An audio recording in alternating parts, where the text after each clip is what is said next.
every great nation is fundamentally built not on concrete or capital, but really on the evolving shoulders of its youth. That's great. When you look at national strategy, the ultimate long-term investment is always in the young minds that are, going to inherit the future. It's the highest leverage asset a country possesses. It really is a crucial perspective. And what's fascinating here, and what we're going to get into, is understanding how that investment takes shape in a pretty complex national security environment, Right. especially within institutions where you might, on the surface, just expect purely military training. We are looking at a system designed to create something far, far broader than just soldiers. It's a system for generating national leadership itself. Okay, let's unpack this then. Today, we are undertaking a deep dive into the deliberate, decades-long strategy employed by the Pakistan Army to invest in youth empowerment. A program aimed at shaping what our source material calls citizens, dreamers, and leaders. Exactly. And we're going to track this foundational vision across 4 distinct eras, 4 different military leaderships, and see how a consistent goal is adapted and modernized to meet the challenges of the time. In our source material for this extensive dive, it comes from excerpts from the book The Generals of Pakistan, which was researched and written by Mr. Zaheer Ahmad Meer. This work is really what provides the analytical framework for this whole discussion. And I think it's vital to appreciate the context of the author here.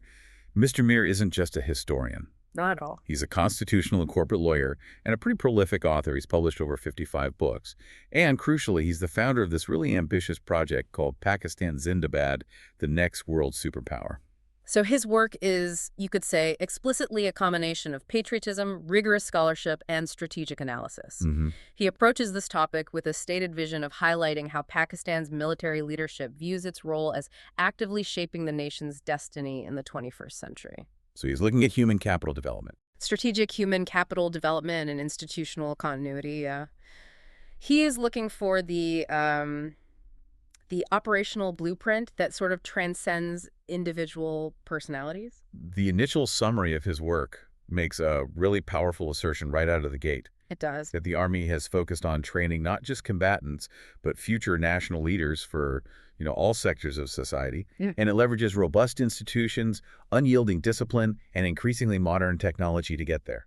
And that assertion immediately forces us to shift our perspective, doesn't it? It has to. We can't view these military-aligned institutions just through a defense lens. We have to see them as key components of a national education and character-building infrastructure. Like a strategically funded pipeline. Exactly. A pipeline designed to build national capacity, discipline, and a shared set of ethical values from the ground up. So let's start there. Let's establish this foundational principle that's laid out in Meer's analysis. The core assertion is, it's simple, but it's profound in its long-term implications. It is. The Pakistan Army has continuously and systematically invested in the young minds that will lead tomorrow.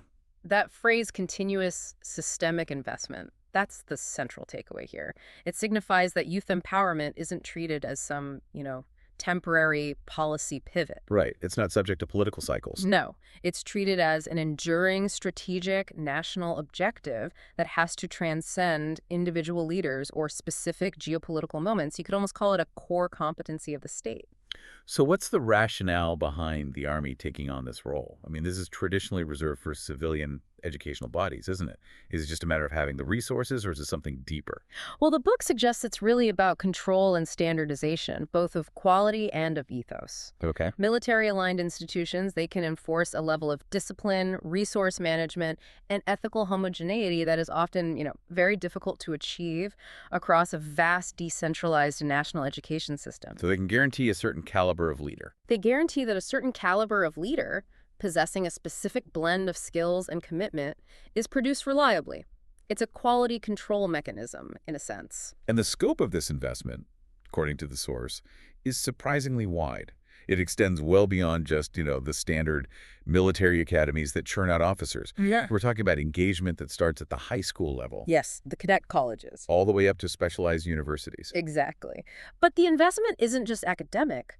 Beyond the formal education, the system actively involves youth in pretty rigorous sports programs. And these aren't just for physical fitness, I assume? Not at all. They are crucial for instilling values, things like teamwork, strategic thinking under pressure, resilience in the face of defeat. And understanding a structured hierarchy. Precisely. All qualities essential for any effective national leader or administrator, whether they wear a uniform or not. And you mentioned another layer to this, social service initiatives. Why is embedding a sense of civic responsibility through active community service? Why is that considered a strategic necessity for future leaders so early on? Because leadership, especially at the national level, simply cannot exist in a vacuum. Right. If a leader only understands power dynamics and, theoretical concepts, they become detached. Social service initiatives embed a crucial sense of civic responsibility, a connection to the community. So it ensures they actually understand the needs of the average citizen. It prevents the development of an isolated elite. It keeps them grounded. What's truly fascinating here, though, is this dual role they emphasize. The goal is clearly stated as not merely military recruitment. Which would be the easiest and most direct interpretation, wouldn't it? Of course, but it's about training those citizens, dreamers, and leaders for the future of Pakistan. That phrase, citizens, dreamers, and leaders, I think it encapsulates the whole comprehensive approach. It's worth dwelling on for a second. Let's do that. Citizens implies instilling that foundational civic responsibility, adherence to law, integration into the national fabric. That's your baseline. Okay, the necessary foundation. Then you have dreamers. That suggests cultivating innovation, vision, the ambition to solve complex, large-scale problems. That's the forward-thinking component. And finally, leaders, which I suppose requires taking that educated, ambitious, civic-minded individual and giving them the specific skills The command, the communication, the delegation. to actually mobilize and direct that vision effectively. It's an explicit mandate for holistic development. And if you are approaching training with that three-part mission, citizen, dreamer, leader, you have to fundamentally change the curriculum. It can't just be about tactical maneuvers. No, it has to incorporate history, ethics, problem-solving, economic literacy. And, crucially, adaptability. This raises a really important question then. If this foundational mission is consistent, how do different military leaders who are operating in radically different historical contexts, how do they interpret and implement it? That's the key question. Because the needs of a nation change so dramatically over time, so the definition of a leader has to evolve too. And that's the key analytical point of the book. The framework, the mission stays the same, but the focus shifts. So. The nation first needed stable structures, then it needed moral guidance, then digital competence, and now, as we'll see, it needs proactive innovation. Which brings us perfectly to the founding era, where this specific institutional approach was first established to create that very structure. Exactly. When we look at Field Marshal Ayub Khan, we're looking at the era of establishment, the foundational vision for structured, standardized leadership development. So he saw a need for it early on. He understood that for a young nation to thrive, its leadership, whether it's military or civilian, requires early nurturing and a specific disciplined environment to flourish. So this is about creating a dedicated, standardized pipeline, one that can rapidly seed qualified personnel into all sorts of state functions. That's it. The source highlights his role in founding specific cadet colleges, and it cites the examples of Hassan Abdal and Kohat. Why were these specific institutions so critical? They were intentional models. You could call them leadership factories. And they served two purposes. First, they standardized the quality of the input. They drew students from diverse regions, but subjected them all to a single high-bar environment. And the second purpose? They promoted a national meritocratic identity over local or regional affiliations. You were defined by the institution and the discipline you required there, not just by where you came from.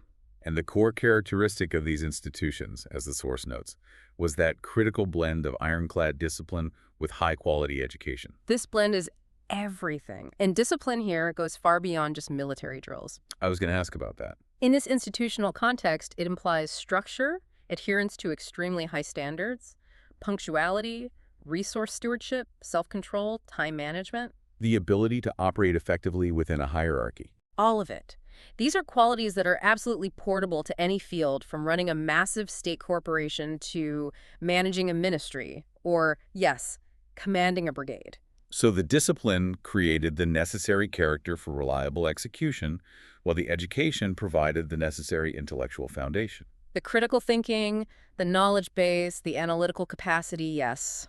The education gave them the what and the why. And the discipline ensured that this knowledge was applied with efficiency, with character, and most importantly, with consistency right across the national landscape. That combination is what allowed these institutions to generate true, scalable output. And the resulting output, according to Meer's analysis, it really shows the success of this model.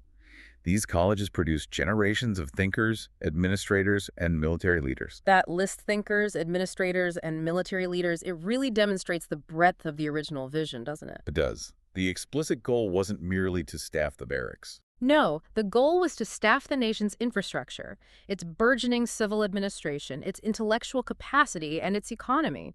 These institutions became crucibles for the national elite, regardless of their eventual career path. They were unified through a shared, rigorous experience. If we look at the strategic implication of this, then, it's that the state invested in creating a class of individuals who were inherently stable, predictable, And functional. Functional within a systemic framework. it stabilized the administration. It did. When you have a rapidly modernizing state, instability is the greatest threat. Ayoub's focus countered this by establishing a reliable method of producing high-caliber individuals who understood systemic governance. It was an investment in stable systems over volatile personalities. So for you listening and absorbing this history, the key lesson that's articulated in the source material is powerful and direct. Build youth, and you build the nation. That statement just perfectly encapsulates the strategic mindset of Ayoub Khan's era. It defines state building as, fundamentally, a long-term human development project. Not just a physical infrastructure project. Not at all. By creating a highly disciplined, institutionally aligned youth, you are effectively laying the stable groundwork for all subsequent national efforts. However, There's always a however. there is. The one element that Ayoub's purely structural focus risked minimizing was the soul of that administration. You're right. Structure and discipline provide efficiency, but they don't guarantee ethical behavior or, a dedication to service. Exactly. If a disciplined person is fundamentally selfish, their efficiency only makes them a more effective self-server. And that is exactly where the vision starts to shift with the next generation of leadership. The transition to General Zia-ul-Haq's era marks a really significant, yet I'd say complementary shift in focus. Complementary, that's a good word for it. While Ayoub focused on the institutional structure and discipline, the outer shell Zia's emphasis moved decisively toward moral and spiritual education, the inner compass. So if the foundation was laid with managerial structure, the next layer was focused intensely on character, ethical fiber, and the justification for power. Precisely. What were the core virtues introduced to the youth under his guidance that provided this ethical framework? The source details three central, really profound concepts: service, simplicity, and sacrifice. Okay. These are profoundly moral and altruistic virtues, and they're aimed specifically at countering ego, corruption, and the inherent detachment that can come with wielding administrative or military power. Let's break those down as they relate to leadership training. Service implies dedication to the populace over self-interest. It justifies the power you hold by the outcome for others. Right, and simplicity suggests avoiding opulence and maintaining an accessible connection with the common people. It acts as an anchor against elitism. And sacrifice is the ultimate demand, a willingness to put national or collective interests above your own personal comfort, wealth, or safety. These are essential counterbalances. They're the ethical speed bumps for the inherent risk of corruption and hubris that successful leaders often face. It sounds like an attempt to install a moral operating system within that rigorous machinery that Ayoub Khan established. Yeah, it's a great way to put it. But here is where it gets really interesting. It requires some deep context. The revival and intense emphasis on the concept of J.D. Akbar. We absolutely must define this. It is a pivotal concept for understanding this period of moral grounding. J.D. Akbar, which literally means the greater struggle, is defined in the source as the struggle within. And historically, jihad or struggle is often recognized in two forms, right? J.D. Asgar. The lesser struggle, often interpreted as external defense or warfare. And J.D. Agar, the greater struggle. Yeah. So by prioritizing J.D. Akbar, the focus of leadership training fundamentally shifts inward. Precisely. You are telling young leaders that their hardest enemy is not some external foe, but often themselves. Their own ambition. Their ambition, their desire for material gain, their sloth, or their comfort. It's an internal battle against one's own vices and weaknesses. This intellectual investment was a strategic move. So how does that internal focus, that moral grounding, translate into national resilience or administrative effectiveness? It creates integrity. Ayub's system created technically efficient administrators.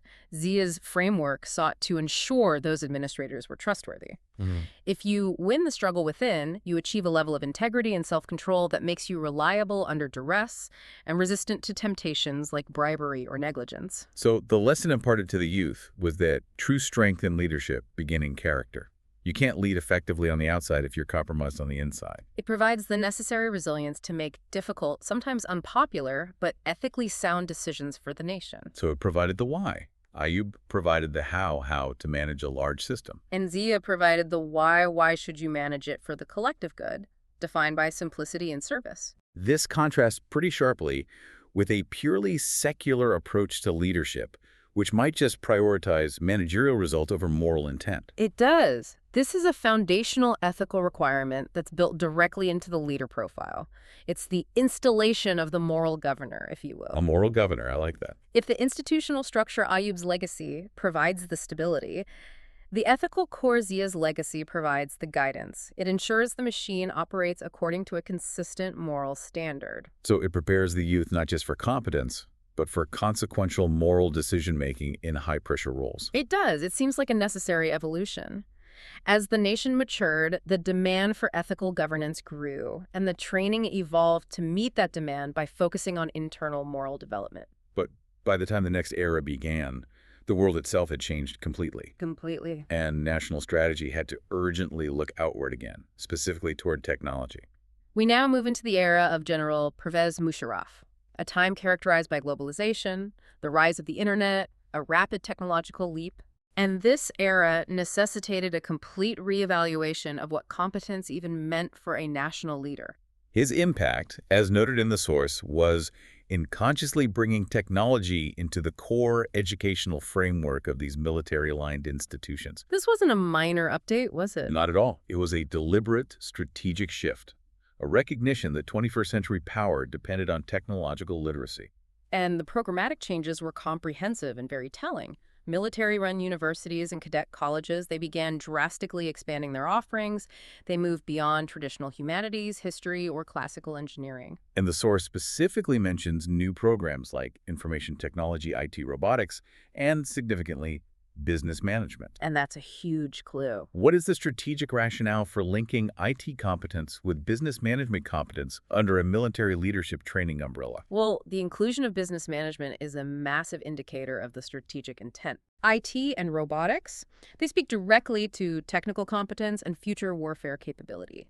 Cybersecurity, systems defense, precision tools. But business management, that signals an ambition to equip leaders not just for the defense sector, But for economic projection. for economic projection, global commerce, and national enterprise management. So the thinking is, if the nation is to thrive globally, its leaders have to understand global commerce, supply chains, market dynamics, and fundamentally how value is created in a knowledge economy. Exactly. They recognize that economic stability is a cornerstone of national security. Training in business management ensures that the disciplined character formed in the earlier eras is now equipped with the tools to compete effectively, To manage large-scale economic projects, attract foreign investment. all in a globally integrated world. They needed managers who were also highly disciplined and ethical national servants. But the source also mentions this careful balance that was encouraged in the youth, to think globally while maintaining patriotic action. How did they manage that duality? Especially during a period of massive global integration when Western models of governance and economy were so dominant. Well, that was the challenge, wasn't it? Maintaining sovereignty in the face of soft power. You need your leaders to embrace modern communication, to understand international standards, to engage with the world economy, but without losing sight of national interests or core loyalty. So the patriotic action, that sense of service and sacrifice from the previous era, it serves as the grounding principle for the global thinking. It does. It ensures that technology and business acumen are leveraged for national benefit, not merely for individual or corporate gain. Here is the key lesson from this era, and it's articulated explicitly in the source. It's almost a mantra. The digital student is the digital soldier. Let's truly delve into the implications of that linkage. It completely redefines national service. The digital soldier isn't necessarily a person holding a rifle on a physical border. It's a person proficient in cybersecurity, protecting critical infrastructure. or a data analyst predicting economic trends. Or a systems engineer developing secure national networks. In the 21st century, national power is projected through technological competence and economic resilience, just as much as through traditional military strength. Absolutely. A successful hacker protecting the national grid is as vital as a frontline soldier defending a physical barrier. By prioritizing IT and robotics, they are redefining national defense from a purely kinetic endeavor to a comprehensive national effort, one that spans technology, finance, and infrastructure. Musharraf's era strategically prepared the next generation to navigate the complexities of the information age. The digital student, armed with skill and discipline, is ready for the multidimensional challenges of the nation. And as technology continues to accelerate and the global environment becomes even more complex, that focus on digital readiness and innovation has only intensified in the current leadership structure. It's moved from preparation to proactive reform. This brings us to the present vision under Field Marshal Syed T. Munir. And the source material views the current leadership as the engine of reform. And importantly, it views Pakistan's youth as the primary fuel for that engine. That reframing youth as the engine, that's critical, isn't it? It is. It shifts them from being passive recipients of standardized training to being active, innovation-driven agents of change and progress. Who are immediately required to solve national problems. And this active engagement is tied directly to current major national initiatives.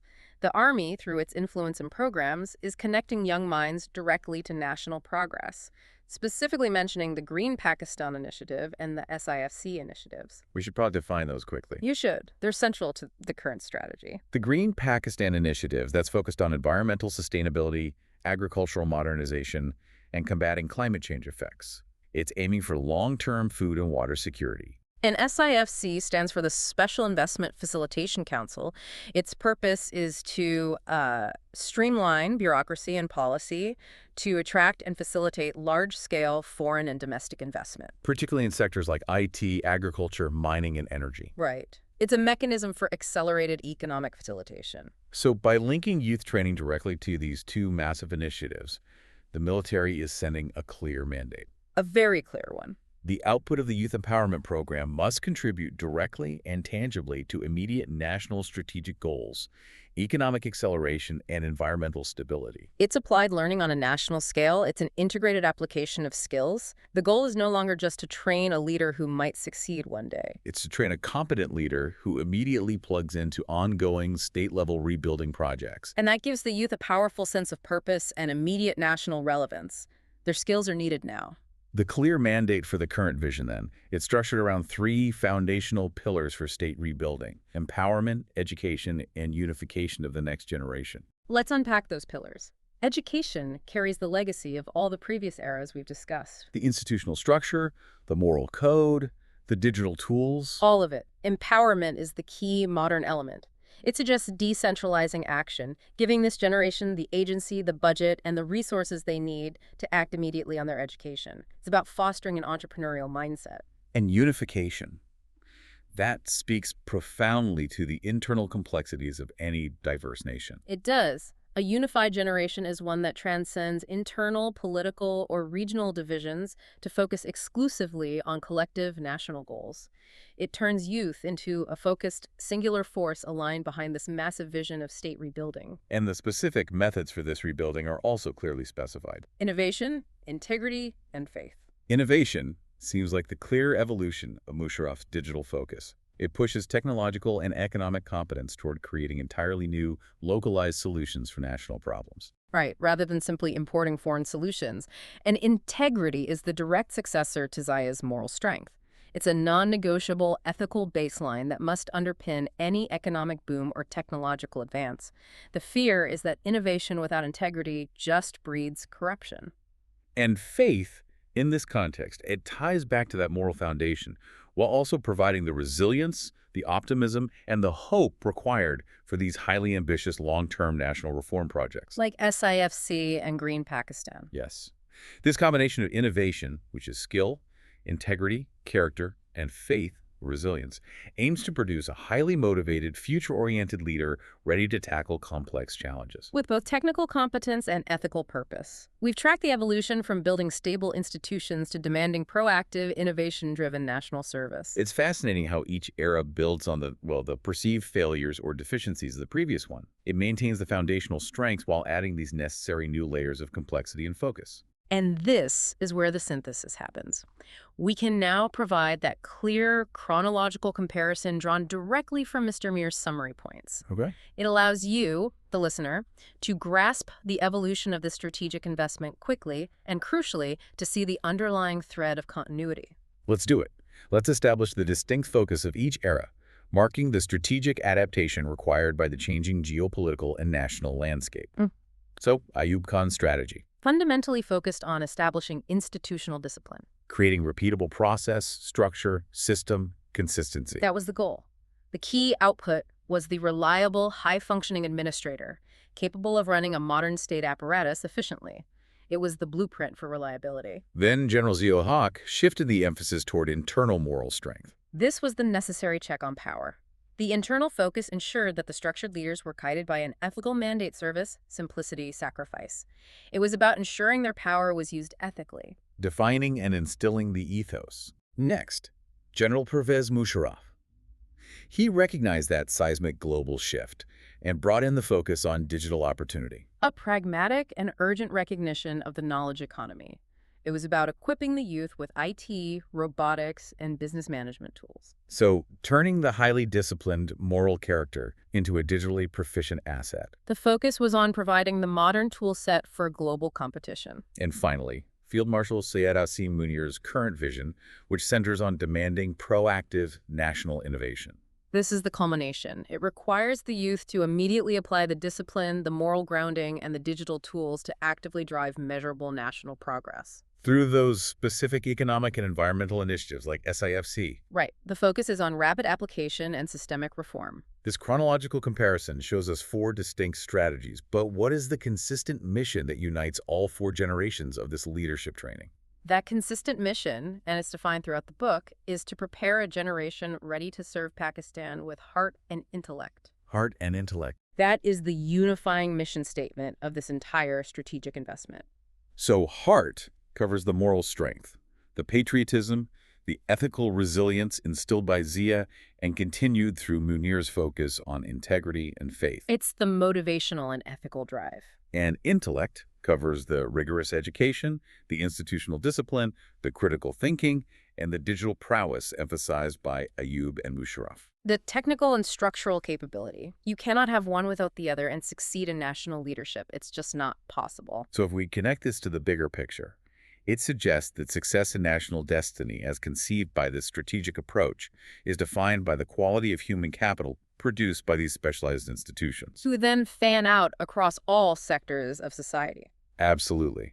The investment is viewed as compound interest in the nation's long-term stability and growth. These specialized systems create a standardized level of excellence and national loyalty. That is portable across governance, economics, and security. It creates a unified, high-performing national elite. It's a compelling argument that the creation of human capital is the foundational national security project. It is. And it also addresses the issue of continuity. By focusing on systems, on institutions, and a shared moral code that transcends specific leaders, the program guarantees a certain level of commitment and quality across decades. Adapting tactically while remaining strategically focused. On national development, yes. As we draw this deep dive to a close, the central theme that we started with really has to be reiterated. Yeah. The youth of Pakistan are not just the future waiting to arise. Yeah. They are explicitly defined by the source material as the present mobilized national force. That framing is so profoundly empowering. It means the training and the mission start now. They're not waiting to retire into positions of power 20 years down the road. They are applying their skills immediately to solve national crises through initiatives like SIFC and Green Pakistan. Exactly. And we know exactly where this trained, inspired, and united generation operates, carrying their vision into the key sectors of society: classrooms, code labs, and communities. And each of those represents a legacy. Classrooms represent the continuation of the core educational mandate, passing the torch. Right. Code labs represent that Musharraf era focus on digital innovation and 21st century competence, solving problems with technology. And communities? Represent the Zia era moral grounding and the current push for proactive national service and rebuilding. The source material provides a powerful and definitive articulation of the mission that guides this entire multi-generational effort. It really clarifies the ultimate purpose of all this youth training. It does, and the first part of that definition is critical because it defines its external posture. The mission is construction, not conquest. Okay, that's a huge distinction. It is. This explicitly defines the institution's focus on national development, building infrastructure, economic stability, strong institutions, rather than on external expansion through force. And the second part reinforces this inward developmental focus. It serves as the metric for success. The goal is progress, not power. That aligns perfectly with the current focus on innovation, education, and those economic initiatives like SIFC. Success there is measured by tangibles like GDP growth, environmental health, and improved standard of living. And if the goal is progress, then the focus has to shift from military might to economic and scientific excellence, all driven by the empowered and principled youth that these institutions produce. This is the definition of leadership we've traced across the decades: competent, disciplined, ethical, and innovation-driven. Yes. So what does this all mean for that ambitious claim laid out by the author, Mr. Zaheer Ahmad Meer, and his project, Pakistan Zindabad, the next world superpower? It's an audacious claim, no doubt. But when you view it through the lens of this strategic, decades-long investment in cultivating a disciplined, moral, technologically proficient, and unified core of national leaders, well, the argument becomes clearer. How so? It implies that national leadership is a resource to be cultivated and honed with persistent strategic commitment, and that this pipeline is the key mechanism for achieving global competitiveness. It moves national destiny from the realm of chance or geography. To the realm of strategic design. Exactly. The consistent evolution of this training, from Ayub's institutional discipline to Zia's moral depth, Musharraf's digital leap, and Munir's call for application and innovation, it suggests a strategic commitment to holistic human development that, frankly, few nations formalize to this degree. That's a powerful final thought for you to chew on. The significance of institutional investment in character, digital literacy, and innovation is perhaps the single greatest non-financial determinant of a nation's long-term destiny. If your nation is striving for vision and victory, the true measure of success may not be its current GDP, but the quality of the citizens, dreamers, and leaders it is strategically cultivating today. So the question to leave you with is this: what kind of human capital is your nation building right now? The answer dictates the future.